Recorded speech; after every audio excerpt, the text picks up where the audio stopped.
শীতের কারণে মিন্টের পাতাগুলোর কি অবস্থা হয়েছে দেখেন। যদি আমি মিন্ট অনেক খাই চার মধ্যে, তো শুধু মিন্ট না, এই যে দেখেন উরি বা সিমের বরবটি বলতে পারেন, এগুলো ছোটো বরবটি, বিদেশে ফুল এসেছে বরবটি, অনেকগুলো খেয়েছি, কিন্তু এখন শীতের কারণে গাছগুলো নষ্ট হয়ে যাচ্ছে।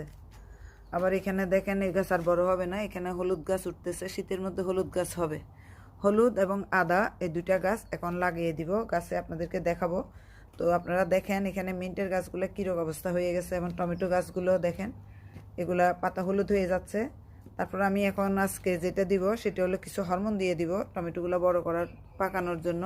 পাশাপাশি যেটা করবে সেটা হলো পানির মধ্যে 1 লিটার পানির মধ্যে 1 চিমটি হলুদ মিশিয়ে এই যে গাছটা হলুদ হয়ে যাচ্ছে পাতা, এই গাছের গোড়া দিয়ে দিব।